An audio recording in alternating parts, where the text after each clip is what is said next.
Hello Internet. Today we have this awesome 4080 from Gigabyte with an error of death. You see this error when Gigabyte RMA rejected your card and pointing at the reason why. I think that the arrow is not pointing at a faulty component, but rather a hole on the backplate. The hole that was strategically placed to allow liquid to drip on top of the critical components, ensuring your card's death. So let's take it apart and see how bad things are under the hood.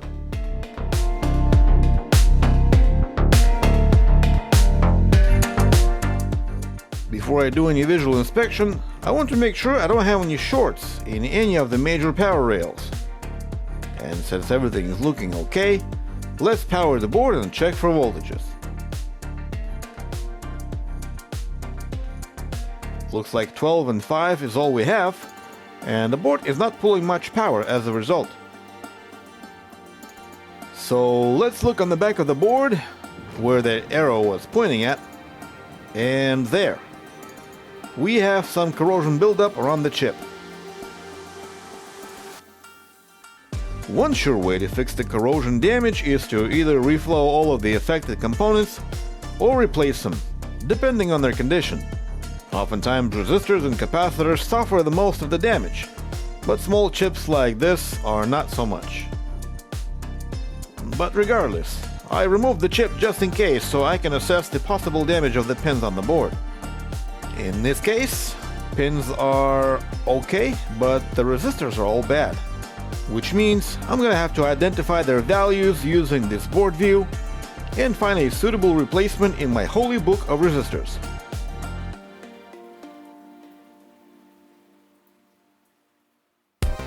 Then solder them crooked like that, so I don't have to do any trace repair. And who cares, as long as they're connected, it doesn't matter how. Solder the power monitoring chip back on, clean everything up, and it's time to check for resistances in the key areas.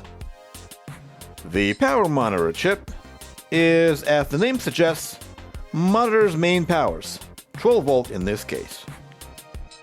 And after making sure that we don't have any shorts on 12 volts, it is safe to power the board and see what it does.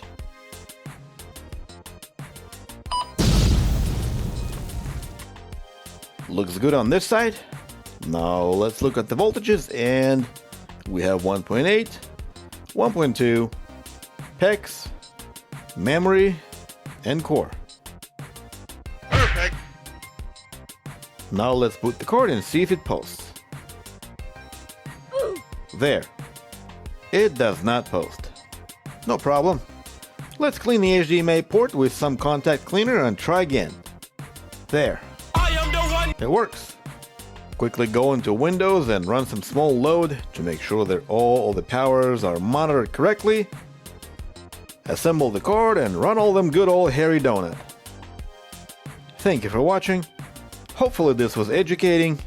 If not, feel free to let me know why in the comment section below. Goodbye.